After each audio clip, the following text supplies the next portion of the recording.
Bonjour, bonsoir. Cela dépend à l'heure à laquelle vous regardez cette vidéo. Je suis votre ami, votre frère, votre fils, Salif Kone du Mali. Aujourd'hui, j'ai invité quelques amis autour de la table. Vous devez les connaître parce qu'on a eu à faire des épisodes avec eux dans les fois précédentes. Aujourd'hui, nous avons Fabien du Madagascar, Evans du Bénin et Oyetola du Nigeria. Là, on a trois francophones et un anglophone. Aujourd'hui, nous allons discuter différentes sortes de bourses chinois, tu vois, non? Et nous allons parler de ce qui sont inclus dans ces bourses-là, qu'est-ce qu'il faut faire, qu'est-ce qu'on ne peut pas faire. On aura aussi besoin de répondre à certaines questions sur, par exemple, est-ce que c'est possible de venir en Chine pour les études si on ne parle pas chinois ou bien si on n'a jamais appris la langue chinoise. Et au final, je vais demander à mes amis de donner des conseils aux gens qui, peut-être dans l'avenir, voudraient venir en Chine. D'accord. Maintenant, le choix de ces invités aujourd'hui n'est pas fortuit parce que déjà, ils sont tous des étudiants, ils sont tous des étudiants en doctorat, en PhD. Et déjà, ils sont passés par tous les chemins pour être ici. Donc, sans plus tarder, on va laisser la place à nos invités pour au moins dire un bonsoir à tout le monde. Fabien, tu peux dire un bonsoir à tout le monde? Hey, hello, salut tout le monde. Ouais. On est Voilà. ici pour parler de tout ce que Salif vient de dire. Voilà. Evans, présente-toi. Ouais, salut la famille. On est ici pour vous donner quand même assez d'informations pour pouvoir quand même avoir une idée de comment venir en Chine Voilà. et comment la vie se passe ici. Ouais. Oyetola. Okay. You said Yeah, hi, we are hi. just here to say more about the life in China, and I hope you're gonna enjoy it. Yeah. Nous allons commencer par la première question d'aujourd'hui. On a la première question, c'est quelles sont les différentes sortes de bourses? Monsieur, si vous avez une réponse à cette question, what kind of scholarship? What are the different kind of scholarships? Ok, merci Salif de m'avoir invité dans ton émission. Mhm. C'est toujours un plaisir de partager des informations avec les frères qui désirent venir étudier en Chine. Voilà. Donc, comme on le disait au départ, pour venir étudier en Chine, il y a la procédure normale qu'il faut suivre, c'est-à-dire essayer de postuler des bourses. Oui. Ouais. Et il y a une multitude de bourses que nous avons ici en Chine. Et je vais uniquement me focaliser sur les bourses phares. Oui. Les bourses qui sont les plus communes, par exemple, à toutes les universités chinoises ici. Donc, la première bourse qui est quand même connue de tous, c'est la bourse du gouvernement chinois, Chinese Government Scholarship, qui est une bourse qui est accessible à tout le monde. Vous pouvez appliquer à cette bourse par vous-même, sans passer par personne. Ça, c'est important. Et cette bourse, c'est carrément à tous les niveaux et à toutes les universités. Ça dépend également de quel domaine, domaine dans lequel vous désirez vous spécialiser, par exemple. Dans la bourse du gouvernement chinois, et ça commence à partir du niveau master, si je ne me trompe pas, oui, du niveau master. Si vous voulez appliquer peut-être, étudier votre master en Chine, il faut penser à postuler à la bourse du gouvernement chinois. Donc, il y a également d'autres bourses, par exemple dans notre cas, qui sont des bourses plus ou moins spécifiques à des universités données. Par exemple, l'université Chinese Academy of Science, for instance. Ces universités, ils ont des bourses propres à elles-mêmes. Et moi, par exemple, je fais partie de cette université. Cette catégorie d'étudiants. Donc, dans cette université, nous avons la bourse que nous appelons CASTOAS. C'est une coopération entre Chinese Academy of Science and the World Academy of Science. Donc, c'est chinoise des sciences. Voilà. Et TIWAS, qui a son headquarter in Italy. Il y a également la bourse Anzo Scholarship, qui est propre à cette université, à laquelle vous pouvez également postuler. Nous avons aussi la bourse de l'université même, la bourse que nous appelons UCAS, UCAS Scholarship, qui est une bourse également offerte par l'université à laquelle les gens peuvent aussi postuler. Et je vais rappeler que cette université n'accepte que des étudiants à partir du niveau master. Il n'y a pas la licence. Donc, si tu veux faire le master, c'est en ce moment qu'il faudra, penser à appliquer à ces bourses. Donc, il y a également, de façon générale, là, des bourses. Par exemple, il y a des gens qui désirent uniquement fait la langue chinoise en oui. Chine. Il y a la bourse du Confucius, Il y a Confucius Scholarship, la classe Confucius. ouais, à laquelle vous pouvez également postuler pour pouvoir venir en Chine. D'accord. Donc voilà un peu en grosso modo, quelques bourses à laquelle vous pouvez déjà penser. Et il y a également d'autres bourses, la liste est longue, donc il faudrait quand même parler un peu de plus important. Voilà, c'est ça. Voilà un peu de façon bref ce que j'ai à partager avec les frères. Donc merci beaucoup. D'accord, merci Evans pour tes réponses claires et nettes. Je pense que ceux qui se posent des questions sur les différentes sortes de bourses chinoises pour venir en Chine, ils se feront une idée après avoir écouté ce que tu viens de dire. Maintenant, la deuxième question est comment appliquer, comment est-ce qu'on doit déposer ces dossiers ou appliquer pour ces bourses chinoises et à travers qui on peut passer pour pouvoir postuler à ces bourses-là. So the next question is how to apply for a Chinese scholarship and through who? Can we do it by ourselves? So any gentlemen, any of you guys, if you want answer to that question. Yeah, let me take up the question. All right, you take it. As said earlier, Yeah, there are different types of scholarship. yeah, However, the method of application is largely the same. First, you need to look into what am I going to study. Am I going for a language or I want to go for professional courses, yeah, whether in science or social sciences. yeah, Then after that, what level am I coming in? Is it for bachelor's, master's, or PhD? So irrespective of that, then how do I go about it?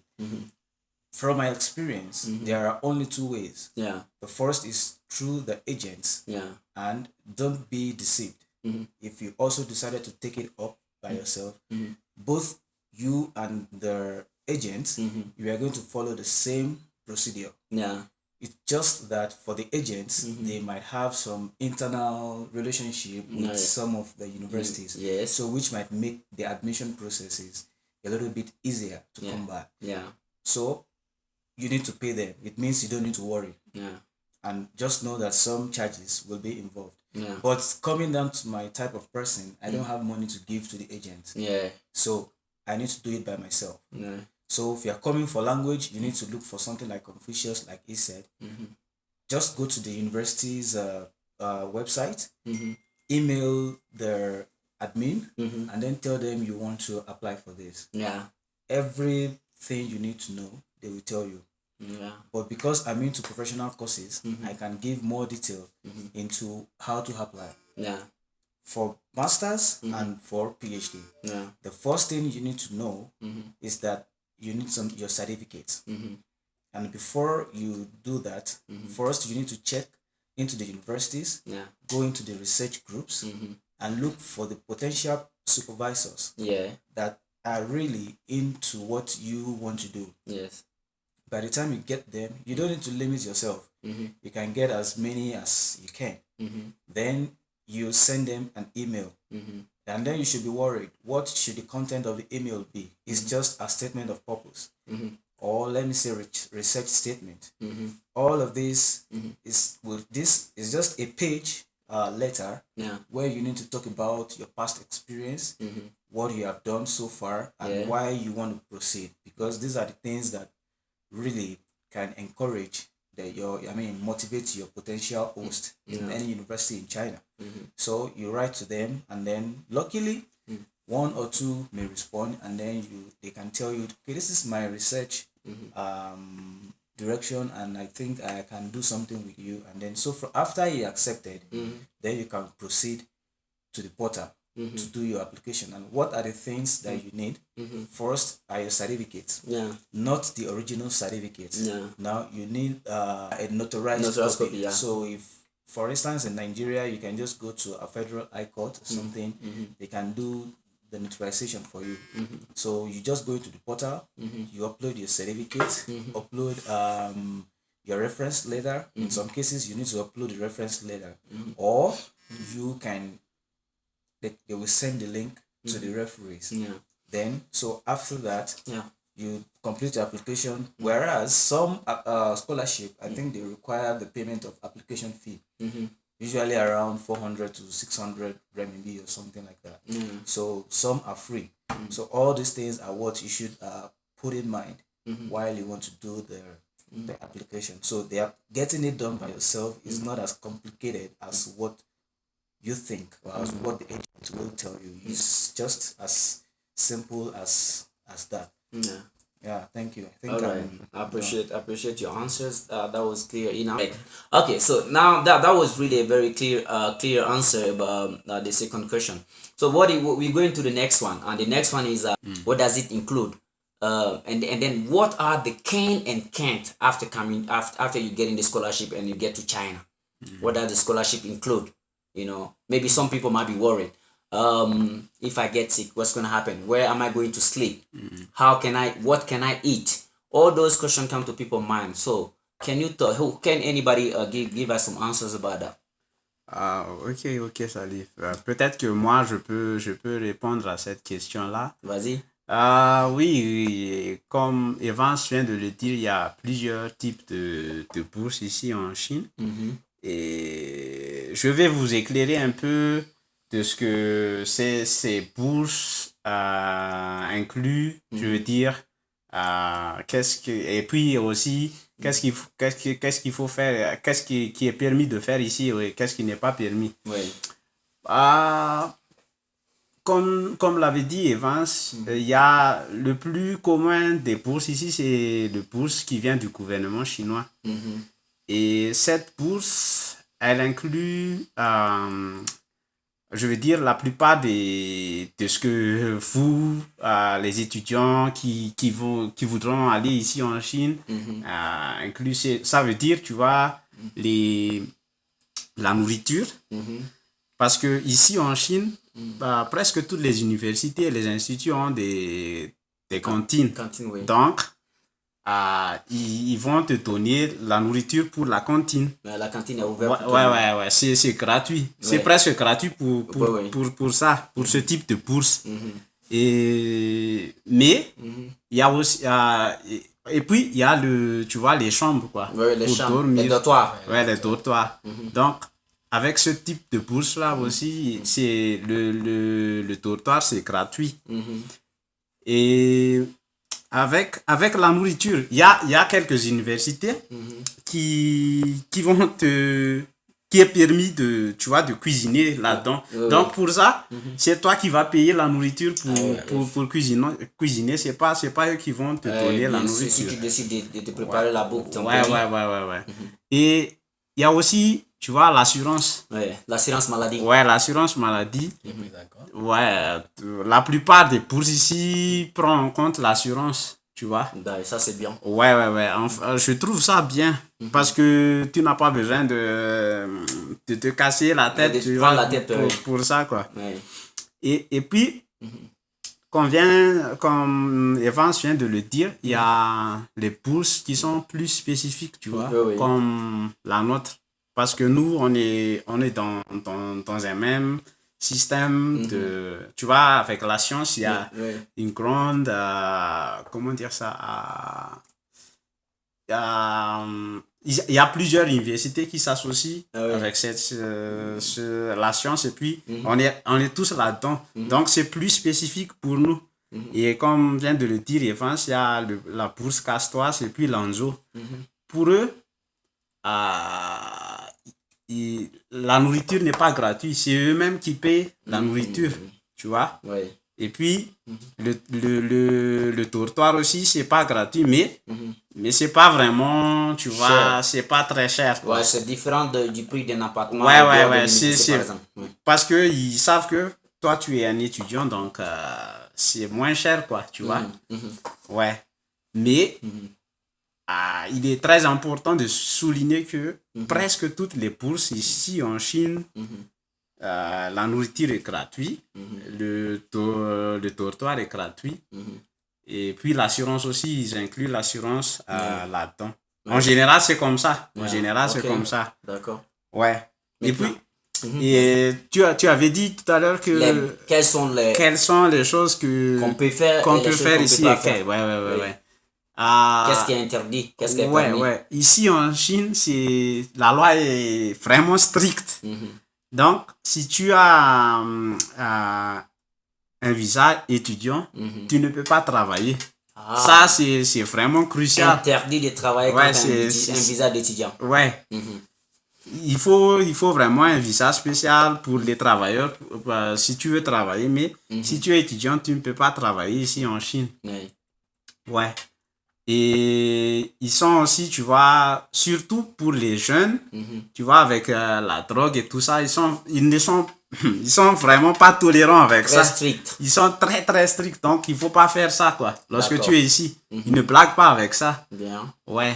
Mais à part ça, tu vois, c'est presque tous les endroits. Ici en Chine, c'est libre, tu es libre, quoi. Tu peux faire tout ce que tu veux. Ouais. Mais j'ai vraiment envie de mettre l'accent sur ces 2 points parce que c'est vraiment important. Pas travailler, Ouais. pas travailler, pas Oui. travailler, pas de drogue. Pas de drogue, ça c'est vraiment... Ah oui, je pense avec la drogue, tu risques la peine de mort. Ouais, tu risques la peine de mort. Si tu as la chance, c'est d'être envoyé chez toi. Ouais.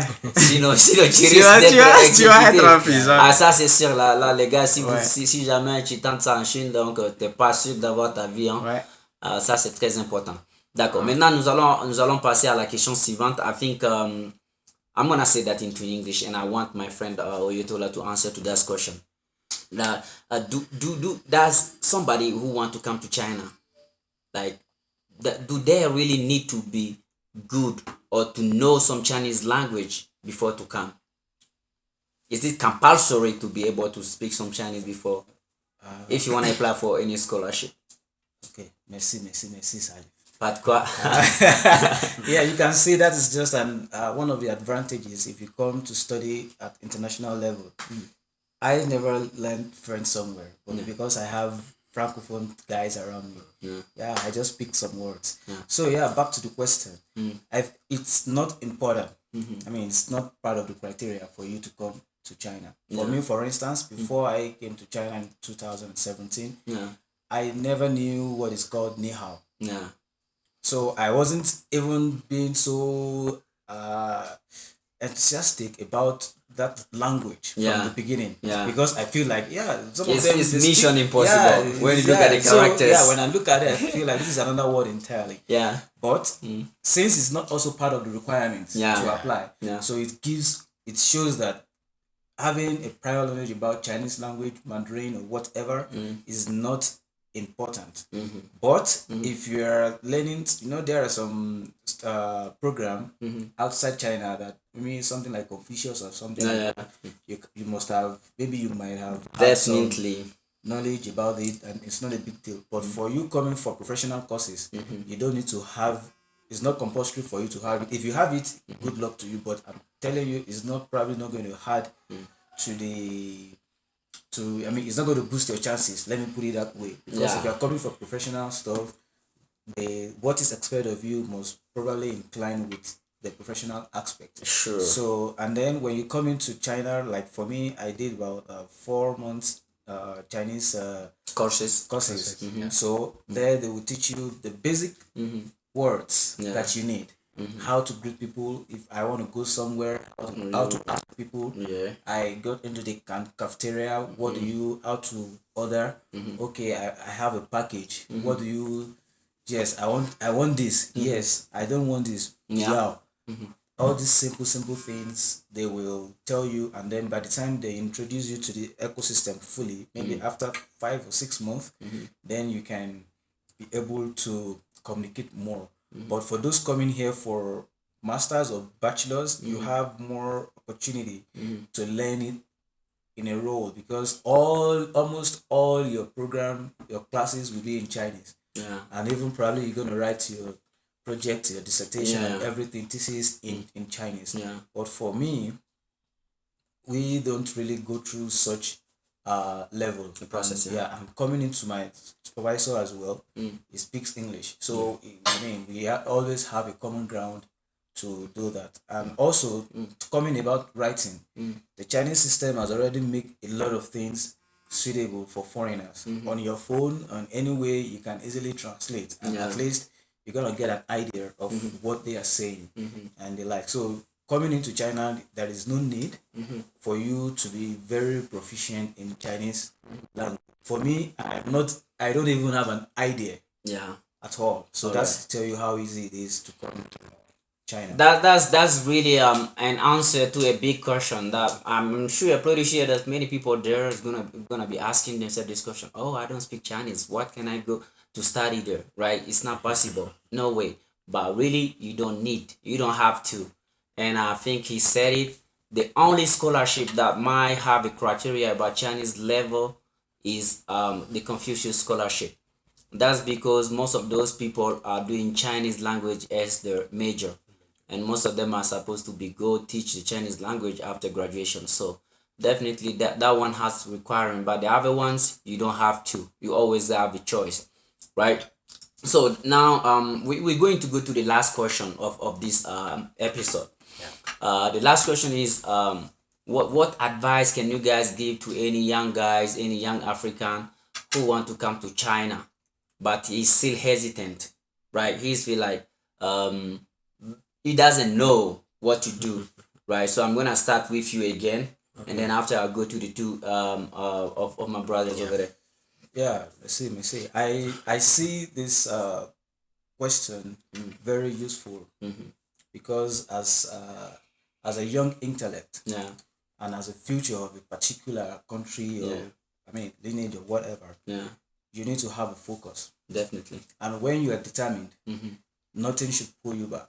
Yeah, So as for me, I'm determined to be whatever I want to be. yeah, So that overrides the cultural differences. yeah, That overrides the food. yeah, That overrides many things, Yeah. like talking about their Culture shock. culture or whatever. I don't even look into that Yeah. at all because I know I'm here to get what I want yeah, and I'm getting it. So in summary, I would just say that anybody coming into China to study, young Africans coming to study, let your purpose of coming get off motivate you more than what is happening. to get all over the challenges. Yes, over the challenges. Like our colleagues in Europe or America, they have many opportunities to work, Yeah, to get more money. yeah, So if you are lucky to be on a full scholarship, focusing on your studies within that window of your study can get you what you want in US or wherever you want to go to after. So I'm still encouraging us. China is also a good place to get your degree and then for you to pursue what you want in future. all right. D'accord, je vais un peu répondre à la question parce qu'on va se diriger un peu vers nos amis francophones. La dernière question de cet épisode serait quels conseils peuvent-ils donner aux jeunes Africains qui ont envie de venir en Chine pour poursuivre les études? D'accord, maintenant on va aller avec Evans. Ouais, salut. Si tu as un conseil à donner aux jeunes Africains qui ont envie de venir en Chine pour poursuivre les études. Ouais, ok, merci Salif. Pas de quoi? Ouais, c'est une question intéressante, importante. Hein. Mhm. Si tu désires faire quelque chose, ça dépend de ton objectif. Oui. Effectivement, comme on le dit. Ça dépend de ce que tu veux faire. Ouais. Ça dépend de ton ambition, de ce que tu envisages faire de ton avenir. Ouais. Donc, si tu désires venir en Chine, comme je l'ai dit, tu as déjà un objectif visé. Bon, je veux faire quelque chose. Je veux essayer dans ce domaine. Je veux faire ci. Et je pense que la Chine, c'est quand même un endroit qui peut mettre à ta disposition toutes les facilités nécessaires qu'il faut pour mieux vraiment booster tes études. Comme je l'ai dit, je donne toujours mon exemple. Par exemple, le domaine dans lequel je suis, si je dois vraiment le faire comme cela se devait chez moi, ça serait un peu compliqué. Je serais plus ou moins limité.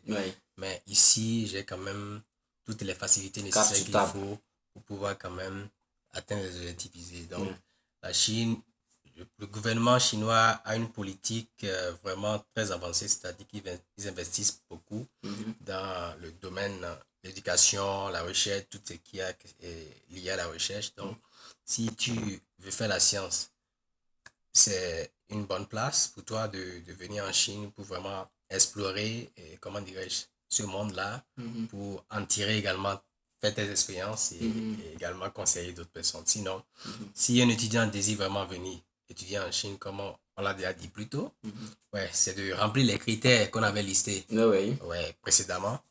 Et si tout ça là c'est rempli, mais c'est toujours un challenge d'aller découvrir d'autres mondes. On ne peut pas dire que bon, la Chine est parfaite, tout est parfait ici, mais quand même, si vous voulez faire vos expériences, c'est toujours intéressant de quand même aller à l'extérieur, vivre un peu, voir un peu comment les choses se passent. Par exemple, côté culture, c'est pas la même chose, effectivement. Donc, tu dois t'attendre vraiment à un changement. Tu dois être open-minded, comme on le dit. Tu dois être vraiment ouvert d'esprit. Exactement, pour pouvoir mieux t'adapter dans le système. Parce que, effectivement, c'est pas facile. En tant qu'un nouveau étudiant, un étranger, tu ne sais rien de la Chine. Et tu pars, tu te retrouves dans un monde où tout est carrément différent. Tu te dis, mais qu'est-ce que je fous ici? Ça dépend de toi, de ce que tu veux réellement faire. Ton objectif, c'est de venir ici, faire quelque chose, avoir le certificat et peut-être aller contribuer au développement de ton pays. Donc, tu dois être plus ou moins focus, tu dois être plus ou moins fixé sur cet objectif que d'autres aspects. Donc, je pense que pour tous ceux qui désirent venir étudier en Chine, c'est toujours intéressant d'aller explorer d'autres mondes. Donc, je pense pas que c'est pas un problème de dire, bon, je veux aller en Chine pour aller étudier, vous serez la bienvenue. Et ça dépend de comment vous voyez le monde chinois et tout et tout. Voilà. D'accord, merci. Nous allons un peu se diriger un peu vers le Madagascar. Voilà, donne quel conseil peux-tu donner aux jeunes malgaches qui ont envie de venir en Chine pour poursuivre les études? En fait, Tola et Evan ont déjà presque tout dit, tu vois. Mais je ne vais pas répéter ce qu'ils viennent de dire. Donc, moi, je vais juste ajouter quelque chose, c'est que il faut essayer pour voir. En fait, c'est ça. Si tu ne sais pas, tu vas rien voir du tout, tu vois. Donc, il faut essayer et toujours, tu vois, persévérer dans tout ce que tu fais, quoi. C'est juste peut-être ça que je veux dire, je conseille aux gars de faire, ou puis tu vois, les jeunes d'Afrique, quoi. N'ayez pas peur. Ouais, n'ayez pas peur du tout de jetez-vous dans faire. Ouais. Sinon vous allez rester, tu vois, chez vous, tu vois. Donc, tu vas rien voir du tout du monde extérieur, quoi. Il faut voir pour croire, c'est ça. Effectivement, c'est un monde nouveau. D'accord, les gars, avant de partir, je veux que vous dites un mot aux ressortissants de vos pays respectifs. Un mot dans votre langue maternelle. Ça dépend de ce que vous voulez dire. So this is the last part. I want you guys to use your mother tongues to say something. Now we're going to start by Evans. Okay. Merci, Salih.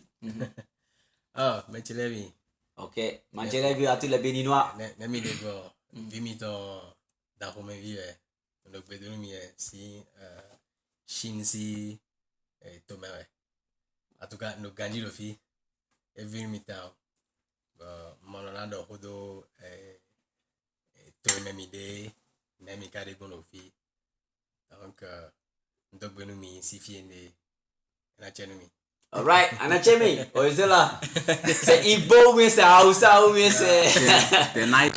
Yes. Do you want me to speak PG? Yeah. PG is better. Whatever, yeah. Naja. Yes. Naja, they talk now. Yes. Make I just say, hey, how far to all my Niger people. Yeah. Make now to follow this YouTube. Yeah, I believe say this kind of thing is gonna help us to assist you to get to where now won't be. We know how the thing they be, but when you follow this YouTube channel, subscribe, we go help you reach that level. One love, my people. My country people. Okay, Fadien. À Malagasy. Yeah. Salama daholo ho antsika rehetra zay tanora hoe andeha hianatra aty Chine dia mampirisika anareo za anao an'le bourse dia mirary soa anareo rehetrarehetra dia mirary fahasalamana anareo rehetrarehetra. Allez. Alright guys, this is the end of this episode. C'est la fin de cet épisode. Merci à Fabien, merci à Evans, merci à Oyetola. Vraiment, je vous remercie. Vous avez été très gentils pendant toute la journée. Ça n'a pas été facile. Et voilà, malgré les conditions climatiques, la pluie et tout, il a plu ici aujourd'hui. Hein. Peut-être que vous ne pouvez pas vous rendre compte parce que nous, on est dedans maintenant. Mais voilà, ça n'a pas été facile. Mais les gars, ils ont tout fait en tout cas pour venir.